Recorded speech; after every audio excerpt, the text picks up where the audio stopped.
अवंतिका के घर के बाहर खड़े लोगों ने जैसे ही उस धमाके की आवाज सुनी, उनके कानों में सीटी सी बजने लगी। एक पल के लिए धमाके के बाद चारों तरफ भयानक सन्नाटा सा छा गया। उनकी आंखें चौंधियां चुकी थी। चारों तरफ धूल के गुब्बारे के बीच अवंतिका की मां ने सामने का मंजर देखा तो अवंतिका की मां सहम गई। अवंतिका, राजवीर! विद्या तुरंत घर की तरफ दौड़ी, लेकिन तभी ज्ञानेंद्र ने उन्हें पकड़ लिया। विद्या, तुम अंदर नहीं जा सकती, बहुत आग है। राजवीर अंदर है, वो मुझे पास जाना है। वो खुद को छुड़ाने की पूरी कोशिश कर रही थी, लेकिन राजवीर के डैड ने उन्हें मजबूती से पकड़ रखा था। हालांकि उनकी खुद की हालत भी बहुत अच्छी नहीं थी। विद्या जी, आप खुद को संभालिए, कुछ नहीं हुआ होगा राजवीर को। विद्या और आरोही रो रही थी, जिन्हें घर के लोग शांत करवाने की कोशिश कर रहे थे। गांव के लोग भी शॉक थे, किसी को कुछ समझ नहीं आ रहा था कि वो राजवीर और अवंतिका की फैमिली से क्या कहें। इधर दूसरी तरफ ब्लास्ट की वजह से घर की छतें और दीवारें भर भरा कर गिरना शुरू हो गई थी। राजवीर के सामने धूल का गुब्बार उठ चुका था, जिससे उसको खांसी आ रही थी। हालांकि अवंतिका का कमरा दूसरी तरफ होने की वजह से वो दोनों उस धमाके की चपेट में आने से जरूर बच गए थे, लेकिन अब हालात और भी ज्यादा बुरे हो गए थे। मुझे जल्दी निकलना होगा। राजवीर ने इधर उधर देखा। वैसे इस धमाके में एक चीज अच्छी हुई थी कि दीवारें और छत की मिट्टी गिरने से उस हिस्से की आग काफी कम हो गई थी। राजवीर ने ये देखते ही फुर्ती दिखाई। वो अवंतिका को उठाकर बड़ी तेजी से आग और मिट्टी से बचते हुए बाहर की तरफ निकलने लगा। राजवीर! अचानक से राजवीर की मां ने देखा कि छत का एक मोटा हिस्सा राजवीर और अवंतिका पर गिरने ही वाला था, मगर तभी राजवीर ने छलांग लगाई और अवंतिका सहित बाहर की तरफ कूदा। इस तरह से गिरने के बावजूद अवंतिका को होश नहीं आया था। राजवीर ने एक बार फिर जल्दी से उसे उठाया और उसके बाद आगे और धुएं के बीच से होते हुए वो सेफ एरिया की तरफ दौड़ा। हालांकि वहां अभी चारों तरफ आग थी। कुछ ही देर में राजवीर उन्हें दिखाई दिया। उसे और अवंतिका को सही सलामत देखकर राजवीर की मां और बाकी लोग के चेहरे पर मुस्कुराहट आ गई। अवंतिका, अरे सब मदद करो, इन्हें बाहर निकालो जल्दी। गांव के कई सारे लोग राजवीर की तरफ दौड़े। पानी वगैरह फेंककर वो लोग उसके लिए रास्ता बना रहे थे, जिससे कुछ ही देर में राजवीर अवंतिका को लेकर आग से बाहर आ गया। तब तक कोई चारपाई ले आया था। राजवीर ने अवंतिका को आहिस्ते से ऊपर लेटा दिया। अवंतिका, मेरी बच्ची, तुम ठीक तो हो ना? वसुधा जी ने रोते हुए अवंतिका को गले से लगा लिया। वहीं उसके बाबा भी रो रहे थे। इधर आरोही घूर कर अवंतिका को देख रही थी। उसे राजवीर का इस तरह से अवंतिका को गोद में लेकर आना अच्छा नहीं लगा था, लेकिन फिर वो उसे नजरअंदाज कर राजवीर की तरफ बढ़ गई। राजवीर, तुम ठीक तो हो ना? आरोही रोते हुए राजवीर के गले लग गई। मैं ठीक हूँ। क्या ठीक हो? तुम्हें आग है या नहीं? ऐसे कैसे आग के अंदर चले गए तुम? अगर तुम्हें कुछ हो जाता तो? विद्या ने राजवीर को गले लगा लिया और रोने लगी। मां भाई, मेरे कुछ नहीं हुआ मुझे, लेकिन अगर मैं वहां नहीं जाता तो अवंतिका को जरूर कुछ हो जाता। राजवीर ने उन्हें प्यार से समझाया तो विद्या ने उसका माथा चूमा। इधर आरोही राजवीर के मुंह से ये सुनकर सुलग उठी। उसे राजवीर का अवंतिका के लिए इस तरह से आग में कूद जाना अच्छा नहीं लगा था। लेकिन फिर भी राजवीर, यहाँ लोग भी थे, तुम ही क्यों? आरोही बेटा, मैं तुम्हारी फीलिंग समझ रही हूँ, लेकिन मेरा राजवीर ऐसा है ही नहीं कि किसी को परेशानी में देखकर शांत खड़ा रहे। जवाब राजवीर की जगह विद्या ने दिया तो आरोही कुछ नहीं बोली। हालांकि वो अभी भी अवंतिका को घूर रही थी। तभी विद्या अवंतिका की तरफ गई। अब आपकी बेटी ठीक है ना? इससे ज्यादा चोट तो नहीं आई? पता नहीं, ये तो आंखें ही नहीं खोल रही। अवंतिका! उनकी बात सुनकर राजवीर भी जल्दी से उठ गया। आंटी आप घबराइए मत, ये बेहोश हो गई है। शशि जी प्लीज पानी ले आओ। शशि पानी लेकर आई और अवंतिका के चेहरे पर मारने लगी। कुछ ही देर में अवंतिका ने धीरे से अपनी आंखें खोली। माँ, मैं बेटा तुम ठीक हो? हम बहुत घबरा गए थे। अवंतिका उठकर बैठ गई, लेकिन जैसे ही उसकी नजर घर पर गई उसको झटका सा लगा। वो जोर जोर से रोने लगी। माँ, बाबा, हमारा घर जल गया। अरे तू ऐसे रो मत बेटा, घर जल गया तो क्या? तू तो ठीक है? हाँ बेटा, घर फिर से बन जाएगा, लेकिन तुझे कुछ हो जाता तो हमारा क्या होता? अवंतिका के माँ बाबा ने उसे दिलासा देने की कोशिश की। हालांकि ये बात वो भी जानते थे कि उनके लिए घर जलने का क्या मतलब था। उनका तो सब कुछ बर्बाद हो गया था। यही वजह थी वो लोग चुपचाप अपने घर को जलते देखकर आंसू बहा रहे थे। बाकी सभी उन्हें देखकर बहुत दुखी थे। शशि ने तुरंत अवंतिका को गले लगा लिया। अवंतिका प्लीज मत रो, सब ठीक हो जाएगा। कैसे ठीक हो जाएगा शशि? देखना, सब जल गया। मेरे डॉक्यूमेंट्स, किताबें, कपड़े बाबा के रुपए जो उन्होंने किसी तरह जोड़ के रखे थे, सब खत्म हो गया। वो बुरी तरह से बिलख रही थी। उसे ऐसे रोता देखकर सभी की आंखों में आंसू आ गए थे। शशि उसका सिर सहलाते हुए उसे समझाने की कोशिश कर रही थी, लेकिन उसके पास भी इस वक्त ऐसे शब्द नहीं थे जो उसके दोस्त का दुख कम कर पाते। सब फिर से अरेंज हो जाएगा, तू इतना मत सोचना, चुप हो जा प्लीज। शशि का गला भराया। उसके माँ बाप भी इस वक्त अवंतिका के माँ बाबा को समझा रहे थे। वहीं गांव वाले भी आपस में बातें करने लगे थे। भगवान भी कितने निर्दयी हैं। जब भी कुछ बुरा होता है तो हम गरीबों और लाचारों के साथ ही होता है। हाँ देखो तो, बेचारे जीवन राम का पूरा घर ही जल गया, कुछ भी नहीं बचा। इनकी हालत तो पहले से ही खराब थी, ऊपर से ये। सही कह रही हो, ये तो पहले से खाली पड़ा था। ले देकर बेचारों के पास बस ये घर था और अब वो भी नहीं रहा। लोग अपना दुख जता रहे थे। अवंतिका के परिवार को दुखी देखकर राजवीर को भी बहुत बुरा लग रहा था। वहीं सूरज भान सिंह एक तरफ खड़ा तमाशा देख रहा था। अभी लोगों के दिल दिमाग में बस यही सवाल चल रहा था कि अवंतिका और उसके परिवार का अब क्या होगा। कि तभी अचानक से रोते अवंतिका बुरी तरह से कांपने लगी और अगले ही पल चारपाई पर थम से गिर गई। अवंतिका जी क्या हुआ आपको? राजवीर ने उसे झंझोड़ा, मगर वो खड़ी नहीं हुई। हे भगवान, अब इसको क्या हो गया? एक बार फिर अवंतिका को यूं बेहोश होता देख सब टेंशन में आ गए थे। उन्हें इस बात का डर था कि कहीं सदमे की वजह से उसे कुछ हो न जाए। जैसे ही अवंतिका बेहोश हुई सब उसे लेकर टेंशन में आ चुके थे। अवंतिका आंखें खोलो। शशि उसके गालों को थपथपा रही थी। मैं क्या आप लोग परेशान मत होइए। अवंतिका जी इतनी देर से आग में थी तो मुझे लगता है कि इनके लंग्स में स्मोक भर गया है। हीट स्ट्रोक का भी खतरा है। हमें जल्दी से हॉस्पिटल ले जाना चाहिए। हाँ आप शायद ठीक कह रहे हैं, इसकी स्किन भी हल्की फुल्की जल गई है। चलिए जल्दी से लेकर चलते हैं। उन सबके कहने पर राजवीर ने तुरंत सूरज भान की तरफ देखा। अगर प्लीज गाड़ी खींच दीजिए। हाँ ये लो। वैसे तो सूरज भान सिंह को अवंतिका की जान बचाने में कोई इंटरेस्ट नहीं था, लेकिन फिर इधर उधर देखकर वो कुछ कह नहीं पाया और मन महसूस कर गाड़ी की चाबी राजवीर के हाथ में दे दी। राजवीर ने जल्दी से गाड़ी का दरवाजा खोला और फिर अवंतिका के पास आ गया। शशि प्लीज अपनी हेल्प कीजिए। राजवीर ने शशि की मदद से अवंतिका को गाड़ी में बिठाया। शशि भी उसके साथ ही बैठ गई। तभी आरोही राजवीर के पास आ गई। राजवीर, मैं भी तुम्हारे साथ चलती हूँ। नहीं आरोही, तुम क्या करोगे जाकर? तुम खामखा परेशान होगी। राजवीर की बात सुन आरोही को बुरा लगा। हालांकि वो कुछ कहते उससे पहले ही राजवीर ने उसे एक तरफ किया और वसुधा और जीवनराम की तरफ बढ़ा। आरोही राजवीर की इस हरकत से चिढ़ कर रहे थे। उसे राजवीर का अवंतिका की यूं केयर करना बिल्कुल भी अच्छा नहीं लग रहा था। अंकल आंटी आप दोनों सोच क्या रहे हैं? जल्दी से गाड़ी में बैठिए, हमें फौरन निकलना है। लेकिन बेटा हमारे पास जो रुपए। आप प्लीज बैठिए और इनसे टेंशन मत लीजिए, सब हो जाएगा। राजवीर ने उन्हें साथ लिया और गाड़ी स्टार्ट करके तुरंत वहां से निकल गया। इधर बाकी सब उन्हें जाता हुआ देख रहे थे। हे भगवान, उस बच्चे को ठीक रखना। लड़की ही सही, लेकिन दोनों बूढ़े माँ बाप का वही एक सहारा है। उसी के लिए तो इतने कष्ट सहकर जी रहे हैं बेचारे। वो तो ठीक है, मगर ये सोचो कि अब ये लोग कहाँ रहेंगे? इनके पास ना तो पैसे हैं और ना कपड़े लगते। कैसे गुजारा होगा बेचारों का? वो सब हम देख लेंगे। क्यों ठाकुर साहब? अचानक से जैसे ही सहल कंवर ने अपनी बात रखी तो सब चौंक गए। खुद ठाकुर सूरज भान सिंह को भी सहल कंवर की बात पर यकीन नहीं हुआ था। उसने गुस्से भरी निगाहों से जब सहल कंवर को देखा तो उसने आंखों में ही विद्या और ज्ञानेंद्र की तरफ इशारा कर दिया। ठाकुर सूरज भान सिंह को तुरंत समझ आ गया था कि आखिर वो क्या कहना चाह रही है। ठाकुराइन ठीक कह रही हैं। आप लोगों को जीवन नाम और उसके परिवार की चिंता करने की जरूरत नहीं है। उनके लिए एक घर, कपड़े और कुछ महीनों के राशन का इंतजाम हम कर देंगे। सूरज भान सिंह ने राजवीर के मॉम डैड के सामने खुद को बड़ा दिल वाला दिखाते हुए ऐलान किया तो सब एक पल के लिए दंग रह गए। हालांकि कुछ लोग ये बात अच्छे से जानते थे कि ठाकुर नहीं चाहता कि राजवीर के मॉम डैड के सामने उसकी इमेज बुरी बन जाए। आपने बिल्कुल सही फैसला किया है भाई साहब। इस वक्त उन्हें मदद की सच में जरूरत है। हमसे भी उनके लिए जो हो पाएगा जरूर करेंगे। और जब तक अवंतिका का घर नहीं बन जाता वो लोग हमारे घर रहेंगे। आखिर वो लोग भी हमारे अपने जैसे तो हैं। शशि की मां ने भी अपना बड़ा दिल दिखाया। उन सभी की बातें सुनकर अब सभी लोगों की चिंता कुछ कम हो गई थी। इधर दूसरी तरफ राजवीर ने अवंतिका को हॉस्पिटल में एडमिट करवा दिया था। डॉक्टर ने ये भी बोल दिया था कि कोई बड़ी दिक्कत वाली बात नहीं है। अवंतिका का फर्स्ट एड भी हो चुका था। हालांकि अभी अवंतिका का फुल बॉडी चेकअप नहीं हुआ था, लेकिन उसकी हालत पहले से काफी बेहतर थी। अंदर उसके बाकी के टेस्ट चल रहे थे, इसीलिए वो सभी इस वक्त कॉरिडोर में एक बेंच पर बैठे हुए थे। इस दौरान रुपयों से लेकर दवाइयों तक सब कुछ राजवीर ही मैनेज कर रहा था। ये देखकर जीवन राम और वसुधा की आंखों में आंसू आ गए थे। तुम्हारा बहुत बहुत धन्यवाद बेटा। तुमने जो आज हमारे लिए किया है उसका एहसान हम कभी नहीं चुका सकते। तुमने मेरी बेटी की जान बचाकर हम पर बहुत बड़ा एहसान किया है। जीवन राम जी ने हाथ जोड़े तो राजवीर ने तुरंत उनके हाथ पकड़ लिए। अरे कैसी बातें कर रहे हैं आप अंकल जी? मैंने कोई ऐसा नहीं किया। एक दूसरे की मदद करना तो हम सभी का फर्ज है, इसलिए मैंने भी बस वही किया है। वो तो ठीक है बेटा, लेकिन कोई भी किसी और की जान बचाने के लिए अपनी जान खतरे में नहीं डालता। तुम इस गांव के लिए नहीं, मेरी बच्ची के लिए भी किसी फरिश्ते से कम नहीं हो। मैं बस एक नॉर्मल इंसान हूं आंटी। प्लीज आप लोग ये सब बोलकर मुझे महान मत बनाइए। ठीक है राजवीर जी, हम कुछ और नहीं कहेंगे, लेकिन थैंक यू सो मच। और हाँ, आप प्लीज खुद भी थोड़ा ट्रीटमेंट ले लीजिए, आपकी स्किन भी चल गई है। शशि ने राजवीर के हाथों और चेहरे की तरफ इशारा किया, जहां की स्किन आग और चिंगारियों के संपर्क में आने से कहीं कहीं से झुलस गई थी। हालांकि इतनी जल्दबाजी में उसे अपने दर्द का एहसास ही नहीं हुआ था। अरे ये तो बस हल्का सा है, कोई जरूरत नहीं। जरूरत है, रुकिए मैं नर्स को बुलाती हूँ। शशि उठकर नर्स को बुलाने चली गई। उसके चेहरे पर राजवीर को लेकर फिक्र साफ देखी जा सकती थी। वहीं राजवीर अवंतिका के मम्मी पापा को देख रहा था, जो फिलहाल बेहद दुखी नजर आ रहे थे। कुछ ही पलों में उनका सब बर्बाद हो गया था। ये सब सोचने के दौरान उसके दिमाग में यही सवाल था कि आखिर अवंतिका के घर में इतनी भयानक आग कैसे लगी। जहां एक तरफ राजवीर अवंतिका के घर में आग लगने के पीछे के कारण के बारे में सोच रहा था, वहीं दूसरी तरफ इस आग को लगाने वाला अघोरी ये सब कुछ देख चुका था। जब उसने राजवीर को सही सलामत बाहर आते देखा, तब जाकर उसके चेहरे पर राहत के भाव आए थे। इस दौरान वो उसी खौफनाक मंजर को याद कर रहा था। ओह, राजवीर की जान बच गई, ये अच्छा हुआ, वरना इस अग्नेश की वजह से तो सब बर्बाद हो जाता। हमारा तुर्क का एक ही जलकर भस्म हो जाता। तो आगे हम क्या करते? वो अग्नेश को इस बात की सजा पहले ही दे चुका था। ये सब सोचने के दौरान अचानक से अघोरी को कुछ याद आया, तो वो सोच में पड़ गया। अग्नेश के बाद तो उस लड़की का जिंदा बचना नामुमकिन था, लेकिन फिर भी वो बच गई, वो भी राजवीर की वजह से। क्या राजवीर के भीतर उस ओम के चिन्ह के अलावा भी कोई दिव्य शक्तियां मौजूद हैं, जिनकी वजह से वो उस आग में से भी बिना जले आ गया? अचानक से उसकी आंखें सिकुड़ गईं। राजवीर, लेकिन राजवीर रात के इस पहर वहां कैसे पहुंच गया? उसके दिमाग में सवाल कौन था? वो इलाका तो हवेली से काफी दूर है, और हवेली में कोई राजवीर को इतनी रात में बाहर घूमने को आने नहीं देगा। फिर राजवीर को इस पूरे हादसे की भनक कैसे लगी? क्या ये बस एक संयोग था कि उसकी नींद अचानक से खुल गई हो, या फिर इसके पीछे कोई और कारण भी है? ये सब सोचकर अघोरी का दिमाग चकरा गया था। उसे समझ नहीं आ रहा था कि आखिर राजवीर ऐन वक्त पर अवंतिका की जान बचाने कैसे आखिर राजवीर ने किस तरीके से ऐन मौके पर पहुंचकर अवंतिका की जान बचाई। यही सब सोचकर अघोरी का दिमाग चकरा गया था। उसे इस बात का गुस्सा आ रहा था कि उसकी साजिश नाकाम कैसे हो गई। आखिर कैसे राजवीर को इस बात की भनक लगी कि अवंतिका के घर में आग लग चुकी है। अब मुझे खुद ही पता लगाना होगा कि आखिर राजवीर वहां ऐन वक्त पर उसे बचाने पहुंचा कैसे। इसके बाद अघोरी ने अपनी आंखें बंद की और कुछ मंत्र बुदबुदाने लगा। कुछ ही पलों में उसे राजवीर के कमरे का कुछ समय पहले का नजारा दिखने लगा। उसने देखा कि राजवीर गहरी नींद में अपने बिस्तर पर सोया था। वो अचानक घबराते हुए बिस्तर से उठ बैठा। कुछ पलों बाद वो चलकर खिड़की तक गया। तभी राजवीर ने खिड़की के बाहर दूर आसमान में कुछ धुआं उड़ता देखा, तो वो फौरन ही उस जलते हुए घर की तरफ जाने के लिए दौड़कर कमरे से बाहर निकल गया। इस दौरान अघोरी को उस लड़की की चीख की आवाज सुनाई नहीं दी थी, जो राजवीर को सुनाई दी थी। ये सब देखकर अघोरी ने फिर से आंखें खोली। ओह, तो इस तरह से राजवीर वहां पहुंचा था। मतलब ये बस एक संयोग ही था कि उसकी उसी वक्त नींद खुल गई थी, जिससे उसे ये सब पता चला। और फिर राजवीर ने ऐन मौके पर वहां पहुंचकर मेरे सारे किए किराए पर पानी फेर दिया। ये राजवीर, अगर तुम मेरे तुर्क के एक के नहीं होते तो मैं तुम्हें खत्म कर देता। अघोरी ये सब देखकर बुरी तरह से झल्ला उठा था। अगर राजवीर वहां नहीं पहुंचता तो वो लड़की हकीकत जिंदा नहीं बचती, लेकिन कोई बात नहीं, मैं अपनी योजना को बर्बाद तो नहीं होने दूंगा। इधर जहां अवंतिका के बच जाने की वजह से अघोरी गुस्से से भर गया था, वहीं दूसरी तरफ हॉस्पिटल के बिस्तर पर अवंतिका बिल्कुल शांत और उदास लेटी हुई थी। तभी उसके कमरे का दरवाजा खुला। उसकी आंखों के सामने उसके माता पिता थे। उन्हें देखकर अवंतिका थोड़ा सहारा लेते हुए बिस्तर से उठ बैठी। अब कैसी हो बेटा? ज्यादा जलन तो नहीं हो रही? नहीं पापा, मैं बिल्कुल ठीक हूँ। भोलेनाथ की कृपा है कि तुम बिल्कुल ठीक हो, वरना हम तो तुम्हें ऐसे देखकर सच में बहुत डर गए थे बेटी। माँ, आप चिंता मत करो, मुझे कुछ नहीं हुआ है। अवंतिका हल्का सा मुस्कुराई, लेकिन उसके दिमाग में एक बार फिर वो सारा मंजर किसी फिल्म की तरह चल पड़ा था। उन आग की लपटों से वो बहुत डर गई थी। उसे लगा था कि अब शायद ही वो जिंदा बचे, लेकिन फिर राजवीर ने एक फरिश्ते की तरह वहां पहुंचकर उसकी जान बचा ली थी। और राजवीर जी, बाबा, राजवीर जी तो ठीक है ना? वो पहली बार जब होश में आई थी तो बदहवासी में उसका ध्यान राजवीर पर नहीं गया था, पर अब उसे राजवीर की फिक्र हो रही थी। हाँ बेटा, वो ठीक है। वो लड़का सच में बहुत अच्छा है। आज उसी की वजह से तुम हमारे साथ हो, वरना तो कुछ नहीं होता आंटी। राजवीर शशि के साथ अंदर आ रहा था। न जाने क्यों मगर उसे देखकर अवंतिका को बेहद सुकून महसूस हुआ। कुछ पलों तक उसकी नजरें जैसे एक टक राजवीर के चेहरे पर ही जम गई थी। आप अपने परिवार के लिए तो शिव जी की मदद करती है, तो वो कैसे आपकी बेटी के साथ कुछ गलत होने देते? जब राजवीर ने मुस्कुराते हुए अवंतिका की तरफ देखा, तब कहीं जाकर उसने झेंप कर अपनी नजरें राजवीर से हटाई। सही कह रहे हो बेटा, ये सब भोलेनाथ की कृपा थी। जी, और आप कैसी? मैं बिल्कुल ठीक हूँ, and thank you so much Rajveer ji. अब कहीं आप ये एहसान और थैंक यू जैसे शब्दों की लाइन लगाकर मुश्किल हो जाएगा। राजवीर हंसा तो अवंतिका भी मुस्कुरा दी। नहीं, पर सच तो यही है ना कि आज आपकी वजह से ही मैं जिंदा हूँ। बिल्कुल नहीं, ईश्वर को आपको जिंदगी देनी ही थी, इसलिए अगर मैं भी नहीं होता तो मेरी जगह कोई और होता। सही कहा राजवीर जी ने। वो कहते हैं ना, जाको राखी साइयां मार सके ना कोई। बिल्कुल। अवंतिका जवाब में बस और से मुस्कुरा दी। उसको सही सलामत देखकर सभी लोगों को तसल्ली हो गई थी। आखिर इतनी बड़ी अनहोनी चोट लगी थी। हालांकि अवंतिका और उसके माँ बाप को अंदर ही अंदर अब आगे की चिंता खाई जा रही थी। उनका घर, कपड़े, पैसे, जो कुछ भी उनकी जमा पूंजी थी, वो सब तो उस आग के भेंट में चढ़कर आग बुझ चुका था। अब उनके पास कुछ भी तो नहीं बचा था, यहाँ तक कि रहने के लिए छत तक नहीं। और एक बार फिर से दोबारा से एक नई शुरुआत करना बहुत मुश्किलों और परेशानियों से भरा होने वाला था। इस बात का अंदाजा उन्हें अच्छे से था। मैं सब जानती हूँ बाबा, आप क्या सोच रही हैं? हमें कुछ तो अलग सोचना होगा। अवंतिका भी अपने घर के बारे में ही सोच रही थी। हालांकि वो आगे अब कौन सा कदम उठाएंगे ये वो नहीं जानती थी। दिन निकल गया था। हवेली में सभी लोग साथ बैठे सुबह की चाय पी रहे थे। राजवीर ने कॉल करके अवंतिका के बारे में उन्हें इन्फॉर्म कर दिया था, इसलिए वो लोग भी अब थोड़ा नॉर्मल हो चुके थे। हालांकि आरोही का मुंह जरूर उतरा हुआ था। वो उदास थी, या यूं कहीं कि राजवीर का अवंतिका के लिए इस तरह से परेशान होना उसको खल रहा था। ये तो वही जानती थी। वो राजवीर से इसलिए भी गुस्सा थी क्योंकि वो अवंतिका की केयर कर रहा था और फिर उसे हॉस्पिटल तक भी लेकर गया था, लेकिन वो मजबूरी में खामोश थी। तभी सहल कवर की देवरानी ने वहां पर खामोशी को तोड़ा। वैसे आपकी बेटी की बहादुरी को मानना पड़ेगा बहन जी। अपनी जान की परवाह किए बिना ही वो अवंतिका को बचाने के लिए मौत के मुंह में कूद गया। वो ऐसा ही है, हमेशा से उसे खुद की तकलीफ से बढ़कर हमेशा दूसरों का दर्द ज्यादा नजर आता है। नित्या मुस्कुरा दी। जी ठीक है रही, हमारा राजवीर दूसरों से बहुत अलग है। जहाँ एक तरफ गांव के सब लोग खड़े होकर सिर्फ तमाशा देख रहे थे, वहाँ अकेले राजवीर ने हिम्मत दिखाई और अपनी जान पर खेलकर उसने उस लड़की को बचाया है। जी, और हमें अपने बेटे पर सच में बहुत गर्व है। खैर जो कुछ भी हो, शुक्र है कि वो लड़की बच गई। हाँ, लेकिन उसका घर और सब कुछ जलकर खाक हो गया है, पर जान से बढ़कर तो कुछ भी नहीं है। सही कह रही हूँ मीरा, और ये भी अच्छा ही हुआ कि गांव में कोई बड़ी अनहोनी नहीं हुई। सहल कवर ने ये कहा ही था कि तभी अचानक से उनके कान में अघोरी बाबा की आवाज गूंजी। अनहोनी तो हो चुकी है। उन सबने जैसे ही मेन गेट की तरफ देखा तो उन्हें अघोरी बाबा नजर आया, जो उस वक्त परेशान होने के साथ साथ काफी सीरियस नजर आ रहा था। प्रणाम अघोरी बाबा। सब अपनी जगह पर खड़े हो गए। अघोरी बाबा को देखकर और उनकी बातें सुनकर उन सभी के चेहरे पर चिंता की लकीरें खिंच गई थी। हालांकि ठाकुर सूरजभान सिंह मन ही मन बहुत खुश हुआ था, पर उसने जैसे तैसे करके अपनी खुशी छिपाई और फिर अघोरी बाबा की तरफ बढ़ा। क्या हुआ है बाबा? आखिर आप किस अनहोनी की बात कर रहे हैं? ठाकुर, जिस बात का मुझे डर था आखिर में वही हुआ। अघोरी बाबा ने जैसे ही कहा सब ये सोचने पर मजबूर हो गए कि आखिर अघोरी बाबा किस अनहोनी की बात कर रहा है।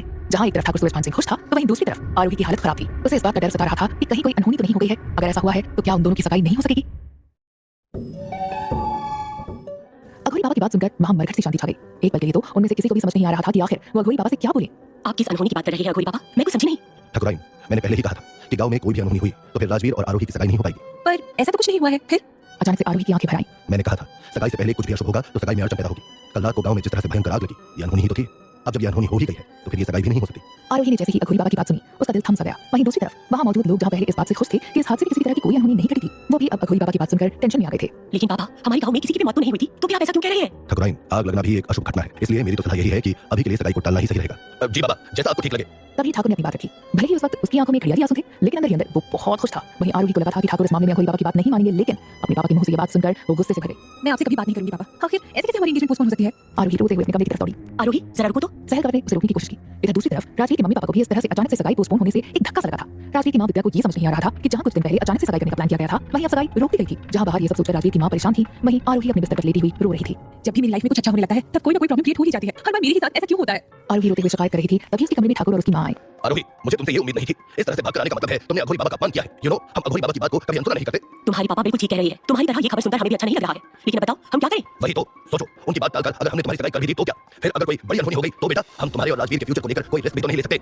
लेकिन पापा, लेकिन कुछ नहीं। मैं जानता हूँ तुम बहुत हर्ट हुई हो, लेकिन अभी के लिए ये सगाई पोस्टपोन करना ही सही रहेगा। वैसे भी इतना परेशान होने की जरूरत ही क्या है? किसी न किसी दिन तो तुम्हारी और राजवीर की शादी होनी ही है। ठाकुर ने जैसे ही उसे प्यार से समझाया तो आरोही मान गई। हालांकि कहीं न कहीं वो अपनी सगाई के पोस्टपोन होने की वजह अवंतिका को मान रही थी, लेकिन फिलहाल के लिए उसके पास इंतजार करने के सिवाय और कोई रास्ता नहीं बचा था। शाम होने को थी। चित्तौड़गढ़ के आउटर इलाके के एक लोकल बस स्टैंड के आसपास कई सारी गाड़ियां आ जा रही थी। इस दौरान एक पुरानी मारुति मारुति 800 नॉर्मल स्पीड पर चल रही थी। तभी सामने से एक लग्जरियस ब्लैक कार तेज स्पीड से चलते हुए उस कार की तरफ बढ़ी। मारुति 800 के ड्राइवर ने कार को एक तरफ करने की पूरी कोशिश की, लेकिन वक्त पर वो गाड़ी को एक तरफ नहीं कर सका, जिससे दोनों कारों के बीच हल्की भिड़ंत हो गई। एक्सीडेंट इतना जोर का नहीं था, लेकिन फिर भी मारुति 800 में बैठी 25 साल की लड़की का सिर विंडशील्ड से टकराते बचा।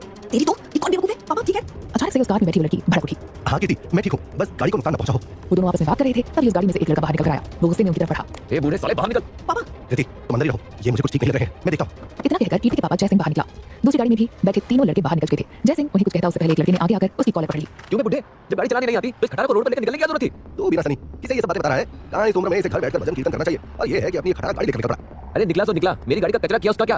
अब इतने बड़े डेंट को तेरा बाप ठीक करवाएगा क्या? निकाल 50,000 रुपए। वो बेटा, मेरे पास 50,000 नहीं है, वो मैं 5,000 तो दे सकता हूँ। पापा किस बात की 5,000 दे रहे हैं आप? तेज स्पीड से तो ये लोग आ रहे थे। हमें हमारी गाड़ी का खर्चा देने की बजाय हमसे उल्टा मार रहे हैं। कीर्ति को देखते ही सनी ने तुरंत उसके पापा को छोड़ दिया। वो उसे अजीब नजर से घूर रहा था। अचानक से उसकी तरफ बढ़ा। अरे वाह, तो अब तुम हमें बताओगे कि हमें किस स्पीड में चलना चाहिए? चल मैं तो 50,000 रुपए, तुम यहाँ जाओ हमारे साथ, हम एक दो दिन में सारे पैसे वसूल लेंगे। क्यों रॉकी, सही कहा मैंने? उसने कीर्ति के सीने को अजीब तरह से घूरते हुए कहा तो कीर्ति के पापा को गुस्सा आ गया। तुम इस तरह से मेरी बेटी के साथ बदतमीजी नहीं कर सकते। तुम्हें कैसे पता कि मैं इसके साथ बदतमीजी कर रहा हूँ? जब इससे कोई दिक्कत नहीं हो रही तो तुम्हें क्यों? सही कहा ना मैंने मिस कृति, मेरी फ्लर्टिंग अच्छी लगी तुमको? उसने एक बार फिर उसके सीने को घूरते हुए जैसे ही उसके दुपट्टे को छुआ, अगले ही पल किसी ने उसके हाथ को मजबूती से पकड़ लिया। कौन है बे? सनी ने मुड़कर देखा ही था कि तभी उसके मुंह पर जोरदार मुक्का पड़ा। मुक्का इतना जोरदार था कि उसका सिर घूमने लगा। उसने देखा उसके सामने एक 28 साल का लड़का खड़ा था जो कर काठी में काफी लंबा चौड़ा और हट्टा कट्टा था। उसे अपने सामने देख सनी गुस्से से भर गया। तेरी तो साले लगता है तेरी मौत आई है, तभी तूने मुझसे पंगा लिया है। तुझे पता भी मैं कौन हूँ? नहीं, मुझे तुम्हारे बारे में कुछ भी नहीं मालूम। चलो बता दो, ताकि तुम्हें दोबारा मारने से पहले तुम्हारा और तुम्हारे बाप का नाम अच्छे से मालूम हो जाए। मुझे धौंस दिखाएगा तो साले, तू तो गया आज। सनी उस पर वार करता इससे पहले ही वो लड़का नीचे झुका और जोर से धक्का देकर उसे गाड़ी से लड़ा दिया। तेरी तो मेरे दोस्त को मारेगा। सनी का दोस्त रॉकी उस लड़के पर वार करता ही उसने जोर से उसके सीने पर लात मारी। वो सीधे जाकर कार की विंडशील्ड से टकराया। इससे पहले उनका तीसरा साथी पिंटू दौड़कर उस लड़के पर वार करता, उसने ही उसकी गर्दन दबोच ली और जोर से कार के बोनट पे दे मारा। वो दर्द के मारे छटपटाने लगा। तेरी तो तुमने मेरे पापा को नहीं जानता। अगर एक बार मेरे पापा के बारे में तुम्हें पता चल गया ना तो देखना वो तुम्हारा क्या हश्र करवाते हैं। सनी उससे में उस लड़के को पीटने के लिए बढ़ा ही था कि तभी उसने उसकी गिरबान पकड़ ली। उसने एक हाथ से उसकी शर्ट को पकड़ा और दूसरे हाथ से उसकी गर्दन और अगले ही पल उठाकर उसे भी बोनट पर दे मारा।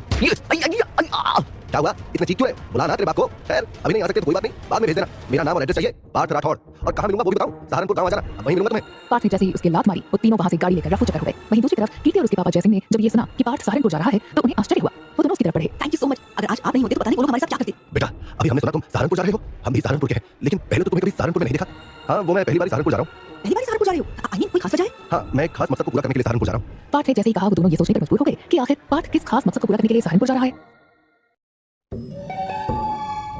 शाम के लगभग 5 बज रहे थे। अवंतिका को फुल चेकअप के बाद हॉस्पिटल से छुट्टी मिल गई थी, जिसके बाद राजवीर उसे उसकी फैमिली के साथ शशि के घर की तरफ लेकर जाने लगा था। कुछ ही देर बाद उसने गाड़ी को शशि के घर के पास रोका। अवंतिका का घर जल गया था, जिसके चलते अब कुछ दिन तक वो शशि के घर पर ही रहने वाले थे। आराम से उतरना। शशि ने अवंतिका का हाथ पकड़कर उसे गाड़ी से उतारा। इस दौरान अवंतिका काफी उदास लग रही थी। अरे अवंतिका, राजवीर जी आप लोग आ गए। अरे आओ आओ अंदर आओ। शशि की मां देवकी ने उन सबको वेलकम किया, जिसके बाद शशि ने अवंतिका को बरामदे में रखी एक चारपाई पर बिठाया। शशि की मां चाय बनाने चली गई, वहीं शशि अवंतिका के पास बैठ गई। इस दौरान बाकी लोग आपस में बात कर रहे थे। अवंतिका की निगाहें फिलहाल राजवीर पर ही टिकी हुई थी।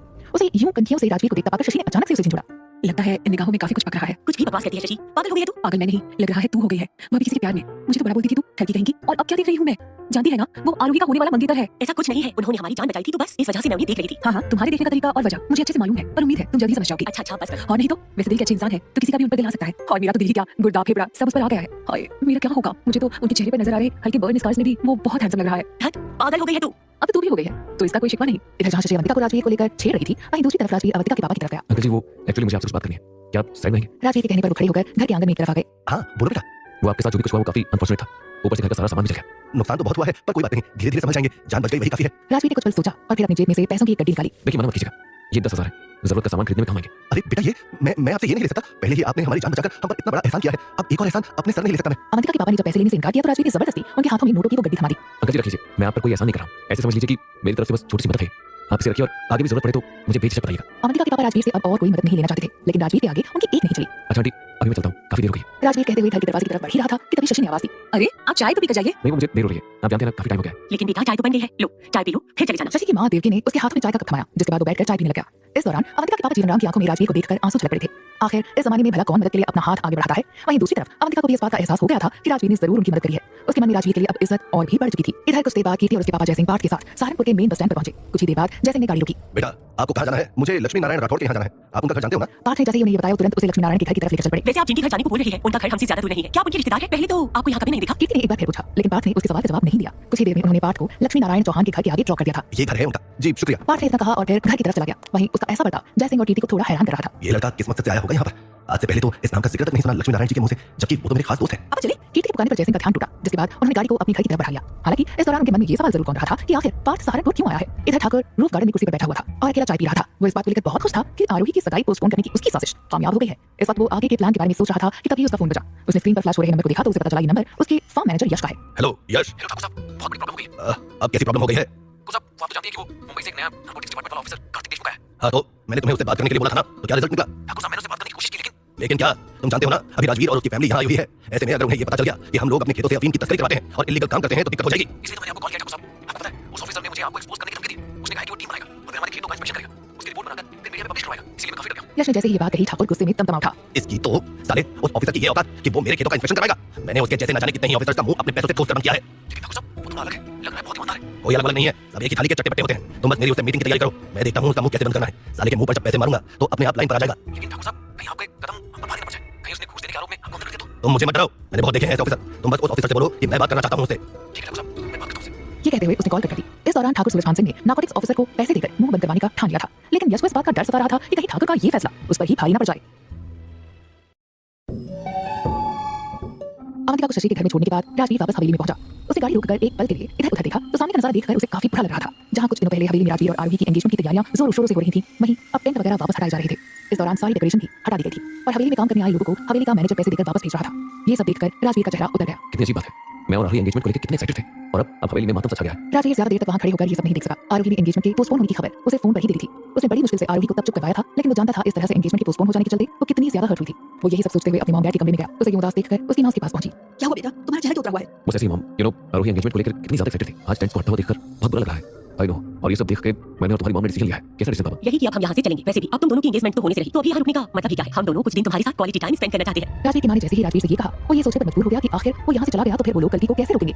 उसके दिमाग में अघोरी पापा की टास्क वाली बात ही चल रही थी। क्या हुआ, तुम क्या सोच रहे हो? कुछ नहीं, वो मैं तो बस ये कहने वाला था कि आरोही के पापा भी बाहर गए हुए, हमें उनसे बात करके ही जाने के बारे में सोचना चाहिए। वो मैं उनसे बात कर लूंगा, तुम अभी पैकिंग कर लेना, हम कल ही निकलेंगे। राजवीर के डैड ने जैसे ही कहा उसका चेहरा एक पल के लिए उतर गया। पता नहीं क्यों वो वहां से जाना नहीं चाहता था, जबकि कहीं ना कहीं उसे इस बात का एहसास जरूर हो गया था कि ठाकुर सूरजभान सिंह और अघोरी उसका फायदा उठा रहे हैं। अब क्या सोचने लगा तू? जा जल्दी से फ्रेश होके आ जा, मैं तुम्हारे लिए चाय बनवाती हूँ। Okay mom. राजवीर उसके बाद वॉशरूम की तरफ चला गया। वहीं दूसरी तरफ उसके मॉम डैड उसे यूं उदास देखकर समझ गए थे कि राजवीर एंगेजमेंट के पोस्टपोन होने के चलते काफी हर्ट हुआ है। हालांकि उन्हें इस बात का भरोसा था कि कभी न कभी तो आरोही और राजवीर की एंगेजमेंट हो ही जाएगी। इधर दूसरी तरफ ठाकुर सूरजभान सिंह ने अपनी गाड़ी को चित्तौड़गढ़ के बाहर की तरफ स्थित एक 5 स्टार होटल के बाहर रोकी। उसके साथ यश भी था। वो दोनों ही नारकोटिक्स डिपार्टमेंट के ऑफिसर से मिलने के लिए वहां पहुंचे थे, जो पहले से ही अपने होटल रूम में उन दोनों का इंतजार कर रहा था। यश तुम बाहर ही रुको, मैं अंदर जा रहा हूँ। ओके ठाकुर साहब। ठाकुर के कहने पर यश उस ऑफिसर के कमरे के बाहर ही रुक गया। जिसके बाद ठाकुर ने डोर नॉक किया तो उसके सामने कार्तिक देशमुख खड़ा था। वो चेहरे से काफी सख्त मिजाज ऑफिसर लग रहा था। वो एक एवरेज हाइट और दिखने में काफी हट्टा-कट्टा था। उसके गेरुए रंग पर रौबदार मुझे काफी जच रही थी। तो इतने बड़े ठाकुर साहब हम जैसे गरीब से मिलने आखिर तक पहुंच गए। क्या करे, कई बार कुछ मामलों को निपटाने के लिए ओछे आदमियों से भी मिलना पड़ जाता है। ठाकुर सूरजभान सिंह ने जैसे ही कहा कार्तिक देशमुख की आंखें गुस्से से भर गईं। हालांकि ठाकुर ने एक पल के लिए भी अपनी आंखों को नीचे नहीं किया, वो भी काफी गुस्से में नजर आ रहा था। आखिर ये पहला ऑफिसर था जिसने यूं ठाकुर सूरजभान सिंह को दबाने की कोशिश की थी। चलिए आप यहाँ तक आ ही गए तो हमें भी खातिरदारी का मौका दीजिए। मेहमान तो आप हैं ऑफिसर, तो खातिरदारी हम ही करेंगे। चलिए बताइए आपकी भूख किस हद तक बड़ी है? फिलहाल तो मेरे कुछ खाने का नहीं बल्कि पीने का मन कर रहा है। चाय पिएंगे? ठाकुर सूरजभान सिंह ने उस ऑफिसर के चेहरे की तरफ देखा। वो बातों ही बातों में उसे नीचा दिखाने की कोशिश कर रहा था। वैसे चाय में भी एक अलग नशा होता है ना ठाकुर साहब, पर चाय के नशे के बारे में आप थोड़ी ना जानेंगे। आपको तो कुछ स्ट्रॉन्ग चाहिए, है ना? कार्तिक की बातें सुनकर ठाकुर साहब गुस्से से उसकी तरफ देखने लगे। अपने हाथ में रहो ऑफिसर, मैं मामला काफी अच्छे से बात करके सुलझा रहा हूँ, तो तुम भी अच्छे से पेश आओ। यूं पहेलियां बुझाना मुझे पसंद नहीं।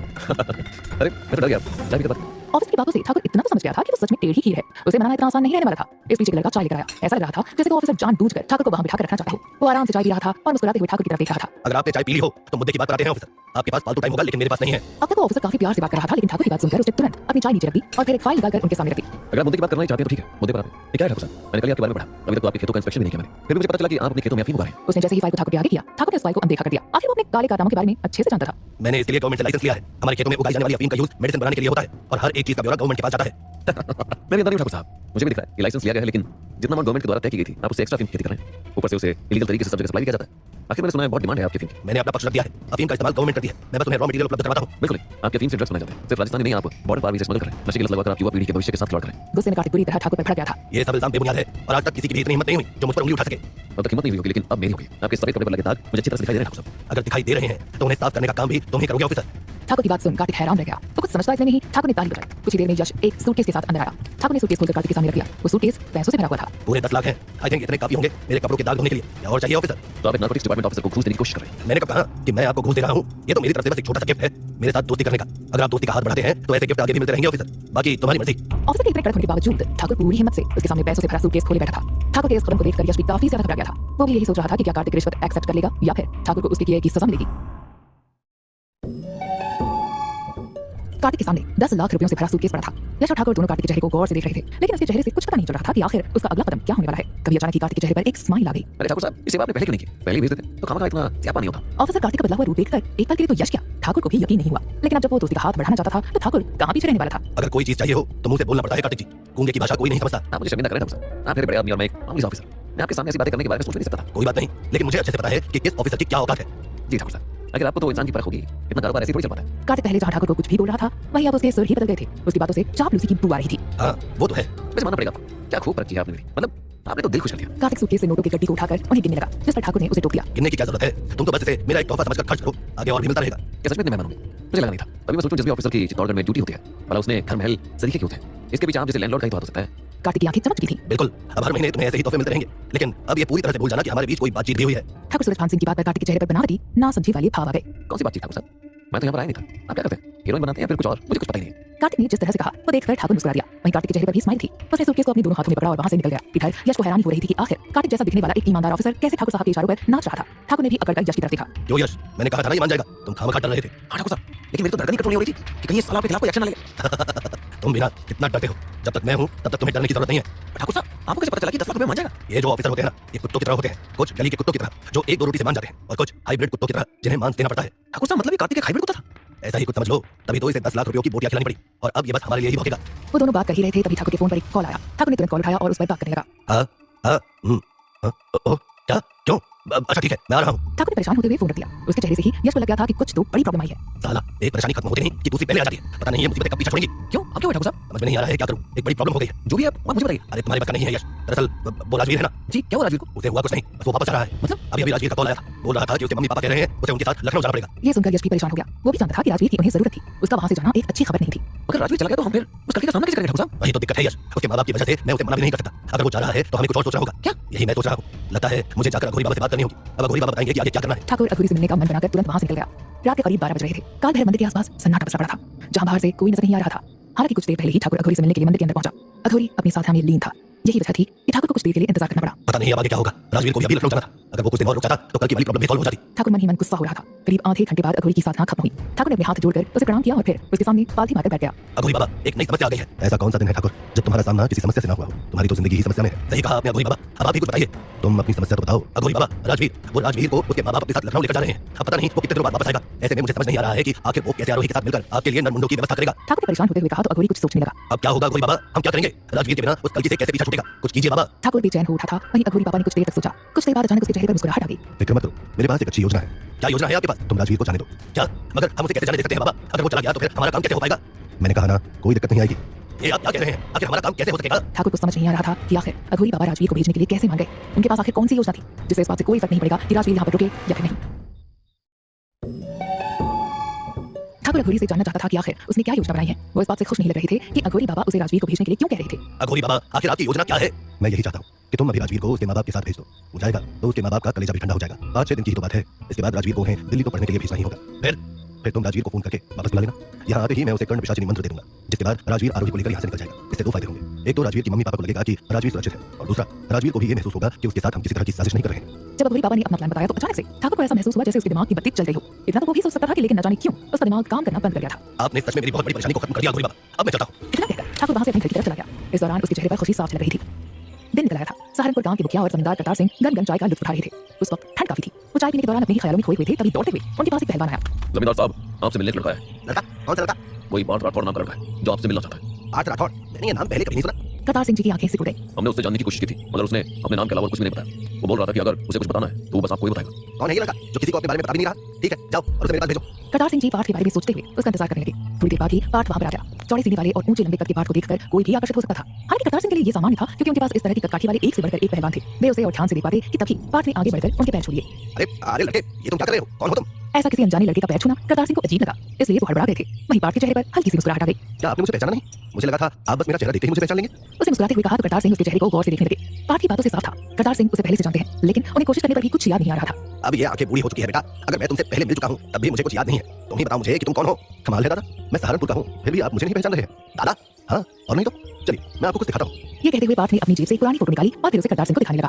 शायद अब आपको पता लग जाएगा कि आखिर मैं कौन हूँ। करतार सिंह उस फोटो को ध्यान से देख रहे थे। उस फोटो में शिवा और उसका एक दोस्त धर्मा था। फोटो देखकर करतार सिंह की आंखें नम हो गई। बेटा, तुमने देखने का कह तो दिया है, मगर मुझे अभी भी पता नहीं चल रहा है कि आखिर तुम कौन हो। उन्होंने हताश होकर कहा, लेकिन अगले ही पल वो बुरी तरह से चौंक गए। क्या तुम शिवा हो? तुमने दूसरा जन्म ले लिया है ना? इसीलिए तुम मेरे पास वापस आए हो। उन्होंने जल्दी से पूछा तो पार्थ ने उनसे फोटो ले ली। बताओ बेटा, क्या तुम ही मेरे शिवा हो? करतार सिंह जी से शब्द नहीं हो रहा था, जिससे पार्थ के चेहरे पर उदासी आ गई। नहीं दादाजी, मैं शिवा नहीं हूँ। फिर करतार सिंह जी ने धीरे से पूछा। शिवा के लौटने की उनकी उम्मीद एक बार फिर से टूट गई थी। तभी पार्थ ने फोटो में शिवा के पास खड़े एक लड़के की तरफ इशारा किया। फोटो ब्लैक एंड व्हाइट थी तो पास का लड़का ठीक से दिखाई भी नहीं दे रहा था। आप इस लड़के को देखिए दादाजी। करतार सिंह ने उस लड़के की फोटो को ध्यान से देखा। धर्मा? ये धर्मा था जो शिवा का बहुत अच्छा दोस्त था। फिर उन्होंने गौर से पार्थ की शक्ल को देखा तो और भी हैरान रह गए। दोनों की शक्लें लगभग एक जैसी थी। तो फिर तुम धर्मा हो? तुमने दूसरा जन्म ले लिया है क्या? देखो, पीपल बाबा की भविष्यवाणी सच हो गई है। वो अचानक से खुश होकर अपनी कुर्सी से खड़े हो गए, लेकिन जब पार्थ ने नाम से हिलाया तो एक बार फिर उनकी उम्मीदों को झटका लगा। मैंने कोई दूसरा जन्म नहीं लिया है दादाजी। मैं धर्मा जी का बेटा पार्थ हूँ। दरअसल मैं शहर में था और अब शहर से वापस आ रहा हूँ ताकि मैं अपने पापा और शिवा चाचा की मौत का बदला ले सकूं। पार्थ की आवाज अब कठोर हो गई थी। उसकी आंखों में गुस्सा साफ नजर आ रहा था। मैं उनके और आप सबके अपमान का बदला लेने के लिए ही आया हूँ दादाजी। करतार सिंह जी को उसकी बात पर हैरानी हो रही थी, क्योंकि उन्होंने तो सुना था कि धर्मा का कोई बेटा नहीं है। फिर अचानक से उसका बेटा उनके सामने आकर कैसे खड़ा हो गया? मगर धर्मा का तो कोई बेटा नहीं था, तो तुम कैसे? धर्मा का बेटा था दादाजी, मगर उसके बारे में किसी को पता नहीं चला। मतलब ये कि जब पापा की मौत हुई थी तब मेरी माँ का 3रा महीना चल रहा था। वो मुझे बचाने के लिए सहारनपुर से दूर दिल्ली चली गई। फिर वहां पर उन्होंने मुझे जन्म दिया और पाला। अब जाकर करतार सिंह जी को सब समझ आया था। उन्होंने पार्थ के सिर पर हाथ फेरा और उसे प्यार से गले लगा लिया। मेरी याददाश्त इतनी अच्छी नहीं रही बेटा, मगर मुझे फिर भी याद है कि धर्मा और शिवा एक दूसरे के कितने अच्छे दोस्त हुआ करते थे। सब खत्म हो गया बेटा, सब। एक छोटी सी बात ने कई सारे परिवारों की खुशियों को नजर लगा दी। जो हुआ है अब हम उसका तो कुछ नहीं कर सकते, मगर आगे क्या होगा ये जरूर हमारे हाथ में है। तुम कहना क्या चाहते हो बेटा? कहना नहीं दादाजी, करना चाहता हूँ। मैं यहाँ उदयवाड़ा के ठाकुर को सबक सिखाने के लिए ही आया हूँ। मैं इस बार उस सूरजभान सिंह का सिर आपके पैरों में झुका कर रहूंगा, चाहे फिर इसके लिए कुछ भी क्यों ना करना पड़े। लेकिन बेटा तुम करोगे क्या? कुश्ती। मैं इस बार सहारनपुर की तरफ से कुश्ती लड़ना चाहता हूँ। उसने आवेश में जैसे ही कहा, करतार सिंह जी उसको ऊपर से लेकर नीचे तक देखने लगे। वो दिखने में तो हट्टा कट्टा था, मगर इसके बावजूद भी वो एक सामान्य पहलवान की ही तरह लग रहा था। तुम्हारी भावनाएं मैं समझता हूँ बेटा, लेकिन ये कोई आम कुश्ती की प्रतियोगिता नहीं है। ये एक खूनी खेल है जिसे जिसने भी खेला है या तो अपनी जान गंवाई है या फिर उसके हाथ पैर टूटे हैं। ये नहीं, इस प्रतियोगिता में 2 गांवों की इज्जत दांव पर लगी होती है। बड़े से बड़े पहलवान भी इसे लड़ने से पहले 100 बार सोचते हैं। तो मैं तुम्हें इस तरह से लड़ने की अनुमति नहीं दे सकता। लगता है आप मुझे कम आंक रहे हैं दादाजी। आपको पता नहीं है कि मैंने जब से अपने होश संभाले हैं तब से बस पहलवानी ही की है।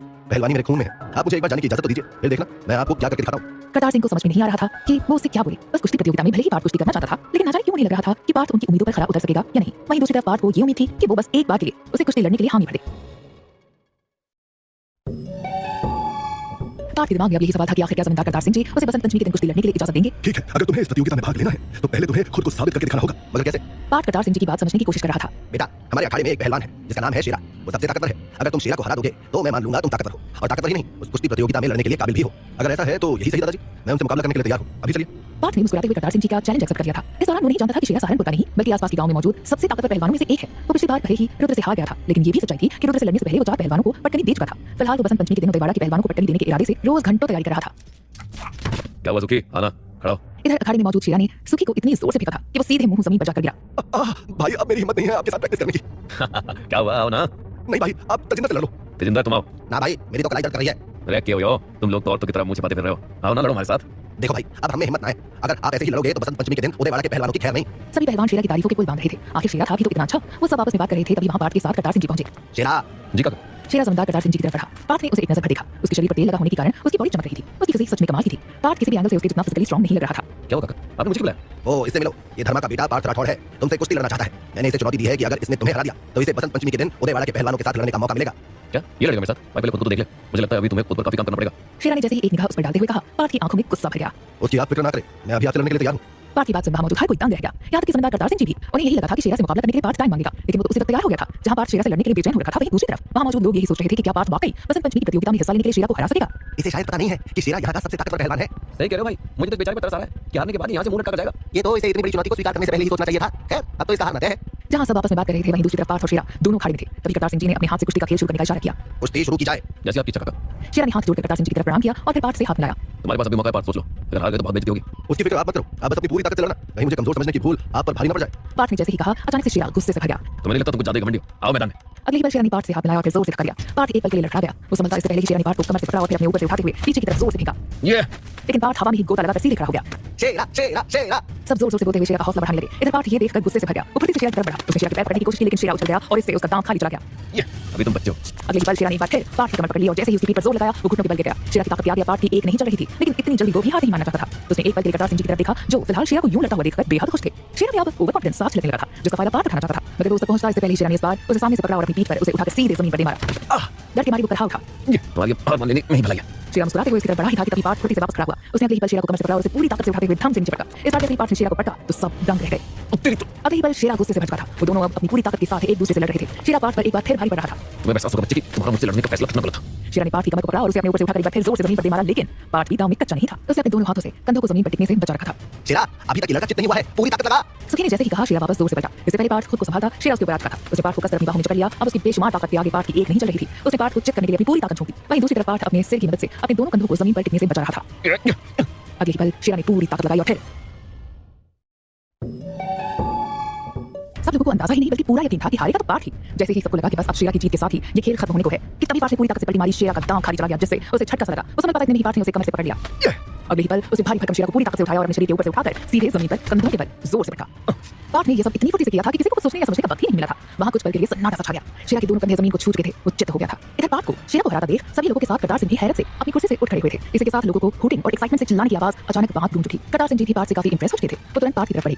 वाह जियो मेरे शेर जियो, आज तो तुमने कमाल ही कर दिया। करतार सिंह की बात सुनकर पार्थ ने आगे बढ़कर मुस्कुराते हुए उनके पैर छुए तो करतार सिंह ने भी उसे उठाते हुए गले लगा लिया। उन्होंने गर्व से उसके कंधे को थपथपाया। वाकई तुमने कुश्ती में मेहनत की है, तुम्हारे दांव बहुत अच्छे हैं। सच में दिल खुश कर दिया तुमने तो। दादाजी अगर आज मैं ये कर पाया हूँ तो ये सब बस पापा और चाचा के ही आशीर्वाद का नतीजा है। करतार सिंह पार्थ की बात पर मुस्कुरा दिए। उन्हीं के साथ ही बाकी लोग भी पार्थ से बहुत इंप्रेस हो गए थे। तभी पार्थ शेरा की तरफ बढ़ा। उसने उसे अपना हाथ लेकर उठाया और गले लगा लिया। भाई मैं कोई बहुत बड़ा खिलाड़ी नहीं और ना ही हमारे बीच कोई दुश्मनी है, ये बस एक खेल था, तो इस हार को दिल पे मत लेना। हमें तो मिलकर सहारनपुर के लिए खड़ा होना है।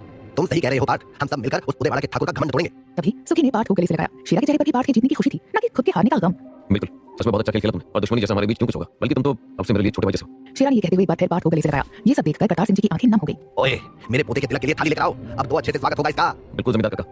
वहाँ का माहौल काफी हल्का हो गया था। उम्मीद के परे शेरा ने पार्थ के साथ कोई गलत व्यवहार न करके उसे अपना लिया था, जिस वजह से बाकी सभी खुश हो गए थे। करीब 7 दिन बीत गए थे। रात के करीब 12 बज रहे थे। राजवीर और आरोही बनारस के बाहर गंगा नदी के किनारे बने शमशान घाट के बाहर आ पहुंचे थे। राजवीर कुछ दिन अपनी मां के साथ रहने के बाद उदयवाड़ा लौट आया था, जहां उसे अघोरी बाबा ने खोपड़ी हासिल करने के लिए कर्ण प्रशासनी मंत्र दे दिया था। हालांकि पहले आरोही अपने और राजवीर के यहाँ आने के लिए बिल्कुल भी राजी नहीं थी, मगर जैसे तैसे राजवीर ने आखिर में यहाँ आने के लिए उसे मना ही लिया था। वहाँ पहुंचकर वो दोनों आसपास का जायजा लेते हुए गाड़ी से नीचे उतरे। राजवीर और आरोही गाड़ी से बाहर आए। वहाँ चारों ओर अंधेरे के साथ अजीब सा सन्नाटा पसरा पड़ा था। आसपास के डरावने माहौल को देखकर आरोही की हार्ट बीट्स काफी बढ़ गई थी।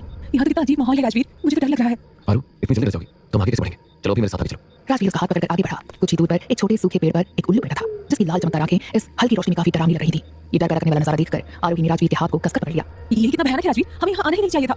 राजवीर ने जब आरोही की डर को महसूस किया तो उसने उसके हाथ पर अपनी पकड़ मजबूत कर ली। कैसी बात कर रही हो आरू? यू नो ना, गलती को खत्म करने के लिए जरूरी था, लेकिन मैं तुम्हें कुछ नहीं होने दूंगा, इसलिए बेफिक्र रहो। वो दोनों थोड़ा और आगे बढ़े। शमशान की जमीन पर पड़े कंकालों और हड्डियों को देखकर आरोही का डर और भी बढ़ गया था। हालांकि इस जगह और यहाँ के माहौल से डर तो राजवीर के मन में भी पैदा हो रहा था, लेकिन क्योंकि उसे यहाँ आने का अपना मकसद हर हाल में पूरा करना था, इसलिए वो लगातार आगे बढ़ रहा था। कुछ दूर आकर राजवीर रुक गया और आसपास देखने लगा। उनसे कुछ ही देर पर गंगा नदी बह रही थी, जिसके बहते हुए पानी का हल्का शोर वो आसानी से सुन पा रहे थे। क्या हुआ, क्या सोच रहे हो? आरू ये जगह बिल्कुल सही है। किस चीज के लिए? भूल गई, हमें यही कर्ण पिशाचिनी को बुलाना था। कर्ण पिशाचिनी? ये बोलते हुए आरोही के शरीर में झुरझुरी सी दौड़ गई। हालांकि उसे पता था कि यहाँ उन्हें कर्ण पिशाचिनी को बुलाना था, लेकिन अब तक उसने कर्ण पिशाचिनी को लेकर जो कहानियां सुनी थी उन्हें याद करके ही वो कांप गई थी।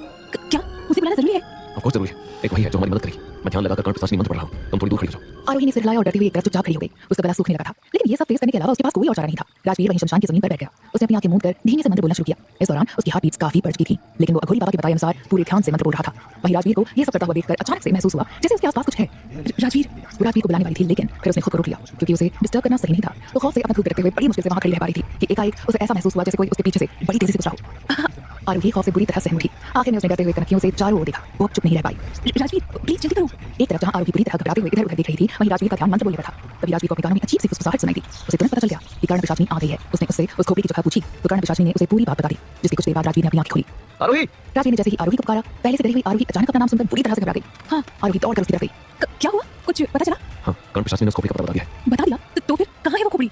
आरोही का सवाल सुनकर राजवीर ने गंगा नदी के एक तरफ अपने हाथ से इशारा किया। इसके बाद राजवीर आरोही का हाथ थामे उसी साइड में चल पड़ा। उसने बताया कि उस तरफ यानी गंगा नदी के साउथ के किनारे की तरफ अभी कुछ दिन पहले एक मुर्दा लड़की की लाश लेकर आई थी, तो हमें वो खोपड़ी उस तरफ मिल सकती है। तो फिर चलो चलकर देखते हैं और जल्दी से निकलते हैं यहाँ से। हाँ चलो। जहाँ कर्ण पिशाचिनी ने उस खोपड़ी के होने के बारे में बताया था, कुछ ही देर में दोनों उस जगह पहुंचे। वहां से कुछ ही देर पर उन्हें एक तरफ एक कंकाल पड़ा नजर आया। वो कंकाल बहुत अजीब और डरावना सा दिखाई दे रहा था, जिसे देखकर आरोही ने घबराकर राजवीर की बाजुओं को कसकर पकड़ लिया। आरोही, हमें जल्दी करना होगा। आई नो यहाँ कोई ऐसी रूह है जो हमें काम करने से रोकेंगे। रूही? हाँ, मुझे कर्ण पिशाच ने नहीं बताया कि हमें वो रूह है इतनी आसानी से यहाँ से खोपड़ी नहीं लेकर जाने देंगे। राजवीर ने जैसे ही कहा, एक पल के लिए आरोही को ऐसा महसूस हुआ जैसे उसका दिल उसकी पसलियां तोड़कर बाहर निकल जाएगा। उसके दिमाग में अब यही सवाल था कि क्या वो उन रूहों का सामना करके उस खोपड़ी को वहां से लेकर जा सकेंगे।